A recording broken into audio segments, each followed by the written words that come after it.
If you are a senior or executive job seeker and you didn't get the job offer, then let's find out why. Let's go straight to the C-suite hiring manager and ask them, what is it that they're really looking for when they're hiring a senior person just like you? Can't wait to find out what they've got to say.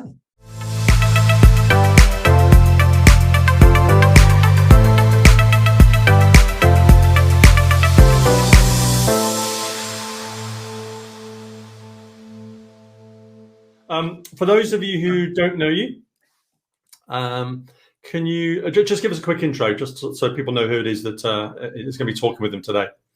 Yeah, no problem. Thanks for that, Johnny. So yes, my name is Matthew Booth. I'm a senior procurement leader, and I help CEOs or CPOs or even CFOs, so senior level people in organizations, predominantly in health, nutrition, which includes pharmaceuticals, of course, those kind of businesses, to reduce their supply chain interruption risk. I've demonstrated that by having an achievement which includes 4.5 years without a day of production interruption. Wow. That came in an environment with 400 raw materials, 650 million euros of spend, and working with close to 1,000 suppliers. Let me just count that up. Hold on a second. 365 days a year, 4 is 12, 24, 1,400. That's over 1,500 days, spending over 600 million euros, and there wasn't a single day with an interruption from the supply chain. That's pretty strong going. Yeah, I'm pretty proud of that achievement, I have to say. Cool. Especially when you consider the geographical spread of that kind of stuff. And I did that by leading and developing high performance sourcing capabilities across a raft of different roles. All right, so your world is not a world I know well. The procurement world, the sourcing world, the buying world, that sort of supplier contracts world. So just briefly, but like I'm a 9-year-old, just tell me what that means. Yeah, so I think I would start by using an expression, shit happens. And it happens in life and it happens in business. Yeah. And what I've always done with my team is look at ways of mitigating that, taking some of that off the pile so it doesn't come and hit you. And you do that by thorough preparation. Everything about procurement is preparation. You prepare for a negotiation. You prepare for meetings with your internal stakeholders by demonstrating to them that you know what you're talking about. And when it comes to risk mitigation, there's a whole raft of things you can do. And for me, that's using a diverse range of tools that I have at my disposal, including contracting spend, encouraging suppliers to keep inventory for you, insisting that your suppliers keep inventory of their raw materials, knowing the market you operate in, where are the weak spots, building strong relationships with your suppliers. We're going to come on to that in a second, because I know that's something that surprised me when it talks about what the difference is between a good and an average category manager. But before that, I want to talk about what kind of people work for you. Biggest risk in supply chain recently, Japanese tanker couldn't steer straight in the Suez Canal, blocked the whole thing up. They got away with that, didn't they? $400 million, that is not a lot of money for holding up a global supply chain for a couple of weeks. Extraordinarily cheap screw up. So listen, okay, so you're head of procurement, head of sourcing, you're the grand fromage. So who works for you? What kind of job titles report into you? Yeah, so generally speaking, there would be kind of 4 roles. Starting, the most junior would be a sourcing analyst. A sourcing analyst is providing market analysis and supporting the search for new suppliers, helping you with reports and things like that. Cool.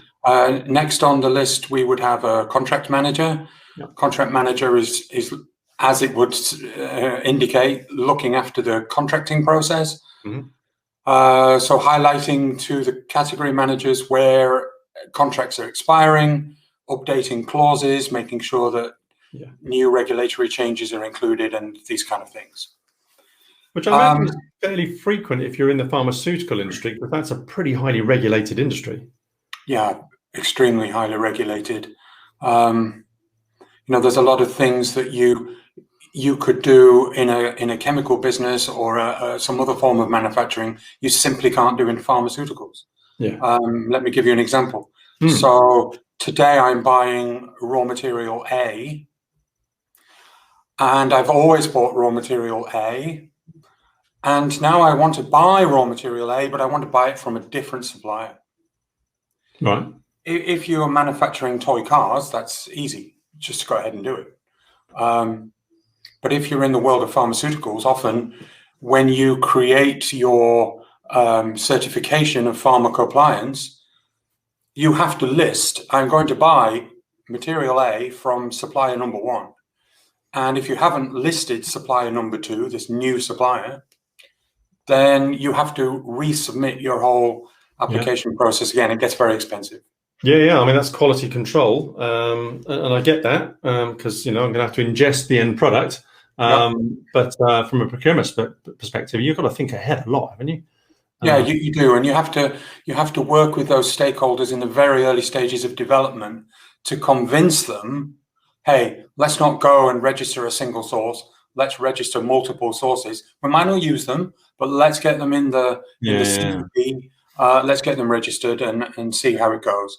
So contracts managers, who else we got? Next on the list would be a category manager. Uh-huh. Category manager is responsible for a category of materials. So you might group things together, like solvents, for example. Yeah. There are multiple solvents, there are multiple acids, there's multiple mobile communication devices. Whatever it is, you group it together, it makes sense. Maybe it's the same suppliers, and you can start to leverage that spend. Yeah, a bit of subject matter expertise. By the way, if you're watching right now, we're with Matthew Booth. He's head of procurement, and he's walking through what a head of procurement looks for when he's hiring people. We're just talking about what kind of people you might hire. But also, this could be useful if you're selling to large organizations where procurement's part of the stakeholder team, and you want to know what kind of insight you've got into the people that are working on that team.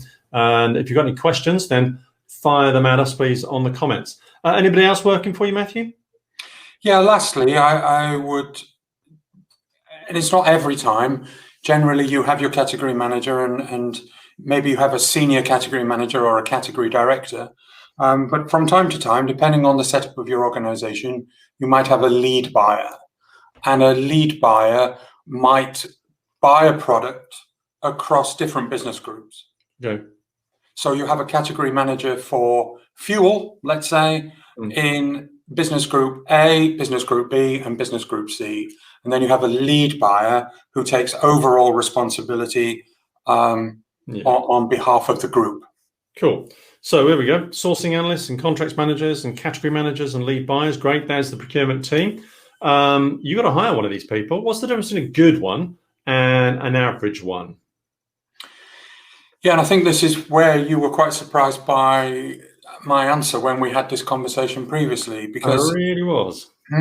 It is partly about what's your skill set, but I've employed people in procurement who have zero experience in that profession, but they come in with the right attitude and they come in with the right mindset. And for me, the difference is all about an individual's ability to build relationships. Relationships are key right across the sphere of influence, whether it be a production manager who you need to work closely with to understand what is it they need, because they will often tell you what they want. And yeah, I want to drive a Rolls Royce, but what do I need? I need an old jalopy that will get me down the road and back. And if you're not careful, you over specify what it is that you really need. And it's very important to build that close relationship to be able to understand that. And that happens with quality, with regulatory, and with, of course, the suppliers themselves. Relationships, building trust is the biggest asset you can have in procurement. See, cynically, I think, and obviously I don't know your well, so I am being very glib here right now, but basically procurement appeared to be about buying things cheaper and saying no a lot. Whereas actually you just told me it's got nothing to do with that. It's all about actually building relationships, particularly, you talked about your 4.5-year track record with 0 interruptions across an enormous supply chain globally and a massive spend. That isn't going to happen by having good admin. That comes from relationships. They're the biggest asset that you've got in procurement, relationships. Isn't that surprising, everyone? If you're a salesperson selling in, you've got a stakeholder team, those people are looking for the strongest relationships they can have. And so be someone who's ready for that rather than a combative experience. Maybe open up a little bit more and try and go at it with a more collaborative and partnership head on. And you might get further with people who are, they're not just trying to buy things cheaply, but they're trying to make sure that things like 4.5 years of uninterrupted supply chain happen, which, that's a big deal. What else? There's an awful lot to think about. And of course, a CFO might expect that you're going to deliver cost savings. And it's part of what we do, don't get me wrong. You are responsible for the purse strings and making sure that we get good value. But good value comes in many forms. And, I just want to give you a quick example. Yeah, sure. If I ask someone on the call today, can you give me £200? Chances of that being successful, pretty limited. Yeah. They have no idea who I am. They don't know me. But if I write to my best friend now and say, hey, buddy, can you give me £200? The money's going to be in my account before the end of the day because he trusts me, he knows me, I have that relationship. And I think that's really what procurement is about. I need something. The supplier needs something. He needs me to buy his product and I need to buy his product. So you immediately form a bond, a relationship. Yeah. And the more you can turn that into a partnership, the more successful it will be. Okay, so you go looking for, amongst other things, the ability to create a relationship in the supply chain, to give it some integrity. You're going to get to the point where you're interviewing somebody, and they're going to plonk themselves down in front of you. How do you find out who's great and who's not? Yeah, tough one. And as you've been alluding to, the CV is only one weapon in your arsenal, and it's not designed to get you a job. It's designed to get you an interview. But in the interview, I want to learn about the person, and I do this in 2 ways, really. Don't tell human resources because they don't always like this, but I tell the interviewee after I've put them at rest, and tried to make it a nice environment for them. I kind of say to them, okay, sit down, tell me about you, the person that I don't read on your CV. Who is the person behind this document? Yeah. And I'm not interested in, whether they're religious, their sexual preference, how many kids they've got, whether they go out to the pub on a Friday night, but they can tell me anything, personally, I enjoy watching football. I support Hull City for my sins. That's enjoyable. Yeah, well, occasionally. I enjoy cycling. I'm married. I have a son. He's 25 years old. When somebody can sit across from you, a person they've never met before, and open up and establish that bond of trust in an interview situation, I find that incredibly powerful tool. And that's how I do it. And I've had people who are experienced procurement professionals who just freeze. Huh? Yeah, tell me about yourself. Oh, well, I went to this university and I have this. No, I want to learn about you. Yeah, it really is. It's quite strange how people freeze. Now, the reason I do that, you're going to travel around the globe on behalf of your company, and you are the face of your business. and you're going to meet people that you've never met before in your life. And you're going to have to establish a relationship quickly. And if we talk about Asia, for example, it's very common practice when you go to China, India, Singapore, wherever, they want to take you out for a lunch or a dinner in the evening and show their hospitality. And you sit in a room on a big banquet table, and there might be 10 people who you've never met, and you. And everyone's eyes are on you. And if the conversation goes dead, you're kind of blown out of the water. Yeah. So you need to have that propensity to open up and to ask people questions and to give tidbits of information away about yourself that are seemingly private, but not overly so, just so that you can get something back in return. And really importantly, you remember what they tell you back. If the owner of a business tells you, oh yeah, I've got 2 children and one of them's currently studying in Oxford University, next time you meet them, remember, hey, how is Sally at Oxford University? Did she pass? Has she finished her course? You know, that's really powerful bonding, really powerful. So on a human level, relationships, which means opening up, and if they can't do that at interview, then that's you're not a fan. Yeah. And the second thing I would ask for is I want to know what's their vision for procurement in the 21st century. Does it match my vision? Okay. And what a lot of people would say is, well, I think procurement is about saving money. Mm-hmm. And that's my trap, because it really isn't. The correct answer, in my opinion, is it's about bringing value. And value comes in many forms. It can come as a cost reduction or a risk mitigation or an improvement in an environmental situation. All right. So you talked about your traps that you set for them. What are the kind of tips for avoiding them when you're interviewing the senior team? Let's say you're the head of procurement. I'm coming in to be your head of contracts person, and I certainly don't want to fall into that trap of just saying, oh yeah, procurement's about saving money. I might have a more nuanced view of that if I'm the head of contracts. But what other traps are there and tips for avoiding them that you might better share with me now? I think it's just, I want to feel your passion, Johnny. I don't want to feel that you're a robot that's gone onto Google and typed in, what does a procurement manager do? I want to feel that you're engaged in the profession, that you believe in all the great things that procurement can deliver. We are not a one-trick pony. We do reduce costs. I don't like to say we reduce costs. I like to say we get good value for money.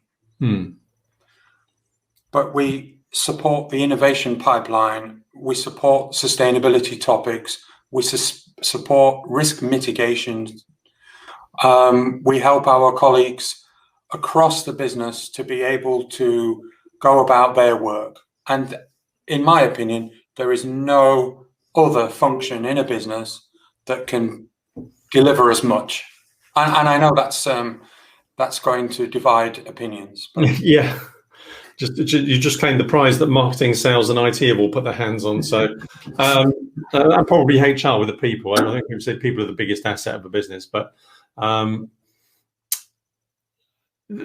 and I were talking about raw material acquisition, and I want to sort of jump forward a little bit and talk about that story, because in this build back better environment that we're in this perhaps new enlightened world post-pandemic, sustainability and ecological concerns are right at the forefront of everyone's mind.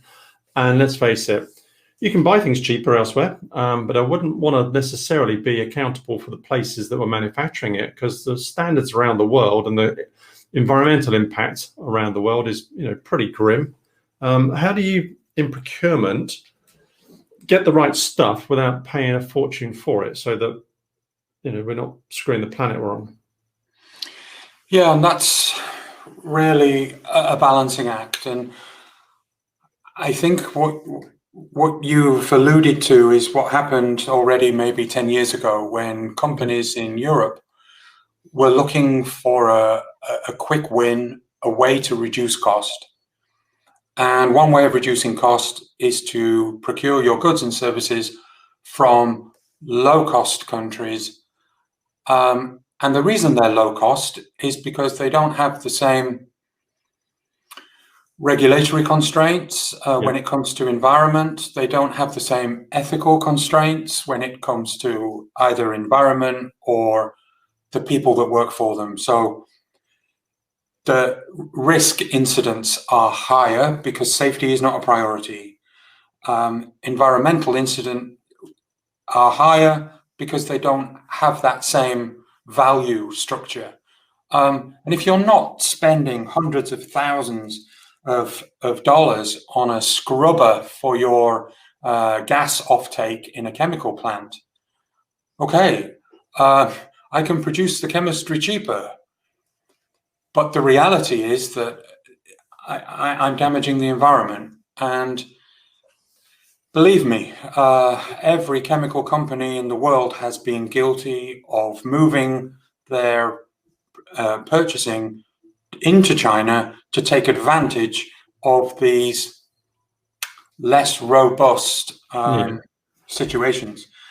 And for me, then, the balancing act is about making sure that when you're buying a raw material, for whatever, doesn't matter, that environment is a consideration, the people at that site, their working conditions, safety, fire tackling situation, everything is so important. So you have to meet your suppliers, you have to audit your suppliers, and you have to understand, perhaps even by interviewing people who work in the factory, hey, how is it to work here? And how, how many hours a week do you work? And are you comfortable with the salary that you get? And do you get holidays? I ask these questions because I think it's really important to know. Supplier will tell you, oh yeah, I pay the highest salary in the region and all my people get 4 weeks holiday a year. But when you ask them, they get 1 day off every 6 months or something. Then I need to do something. And that's not necessarily let's get rid of that supplier, but let's sit down with that supplier and talk about what we expect. And generally big companies these days have a supplier code of conduct. Well, let's just talk, you mentioned China, very far away. Relationships, particularly if trying to construct them on a global basis, I'd imagine have quite a high degree of cultural variability, for want of a better phrase. And as you're the head of, I imagine you've experienced that. Yeah, no, you're right.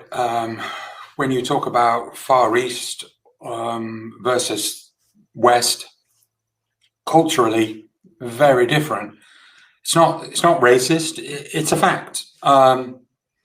When somebody in India tells you, yes, I will deliver that, you should be aware that behind that yes is, well, yes, I want to be able to deliver that. I don't think I can, but it's my intention to try. Whereas if you ask somebody perhaps in Germany, for example, and they say to you, yes, I'm going to deliver that, you know that they're going to deliver. And it's not that the person in the East is deliberately trying to fool you. It's their good intention. I want to do it. But you have to be aware of this, and cultural differences are really important. And it's something that I've always supported from a training perspective. You bring in all your procurement people and you bring in an external trainer to provide as much insight as possible on the difference between Chinese and Japanese and Korean. I mean, you can draw a triangle around it. They're very close. The reality is, culturally, they're very different.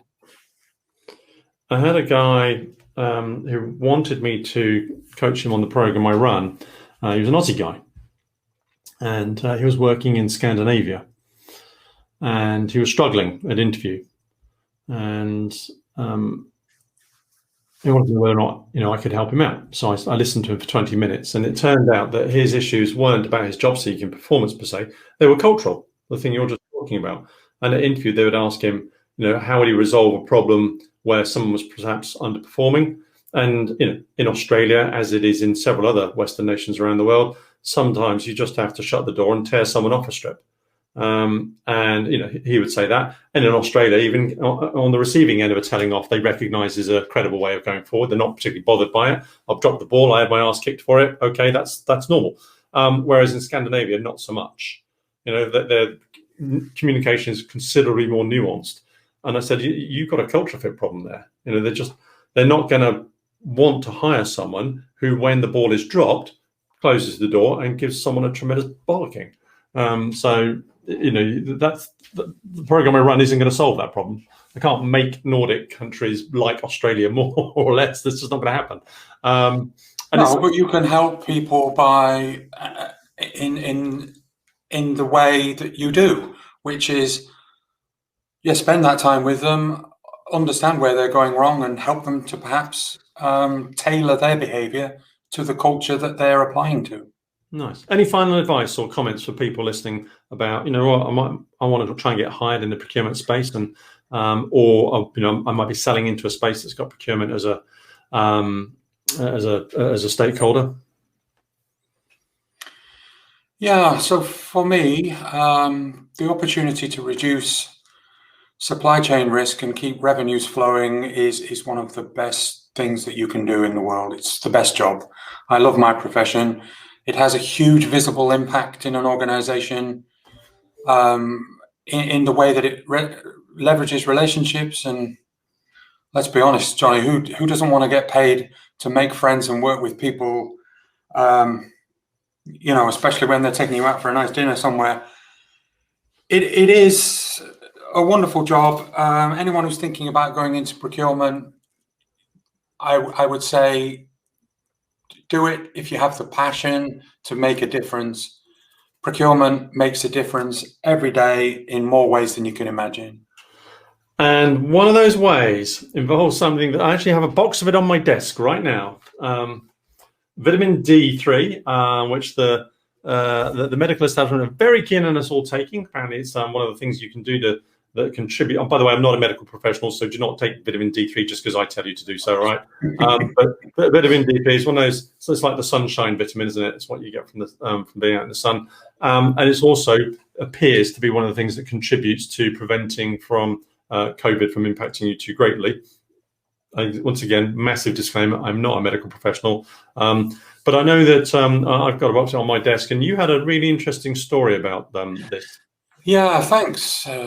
Thanks, Johnny. I do. And, it is an incredibly interesting vitamin or vitamin, depending on which side of the pond you're on.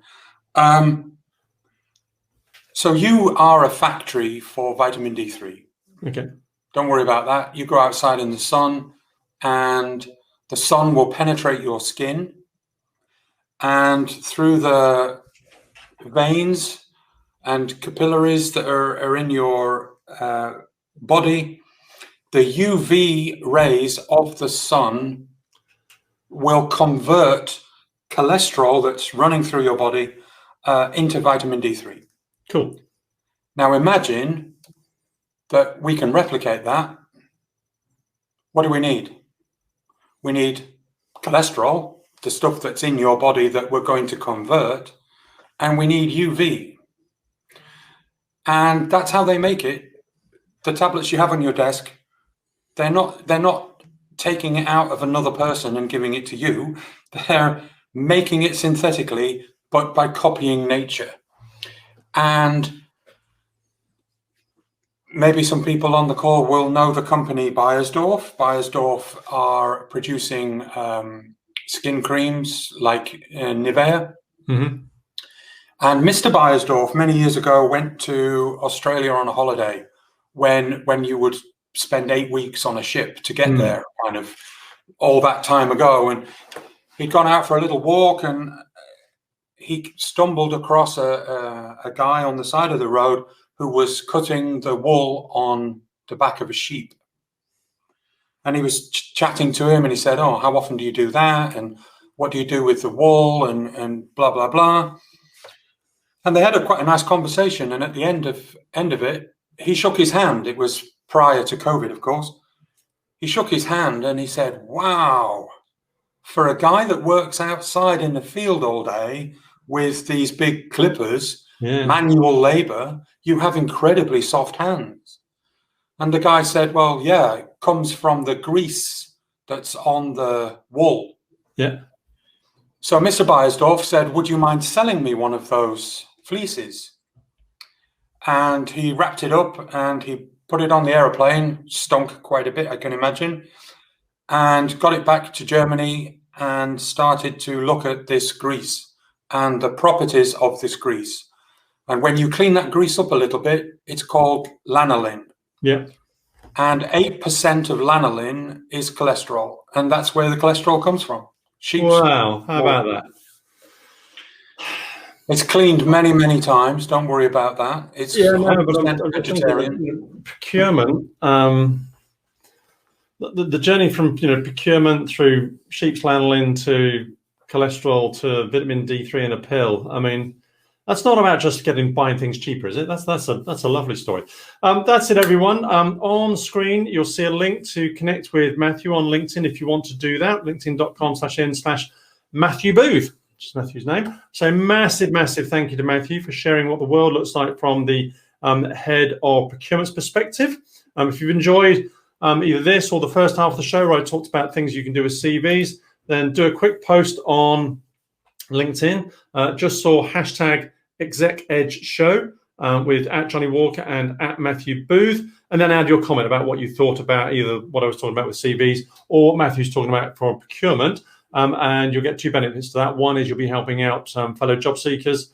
And secondly, we will put the replay link to this show as a comment on your post, which immediately alerts our network that we've commented on your post. A couple of people last year actually got their ideal job just as a result of my network looking at your post. So a little bit of something in it for you as well. Thank you very much, Matthew. Thank you. And I look forward to seeing you all next week, Thursday, 12:30, more of the same. Take care. Bye-bye.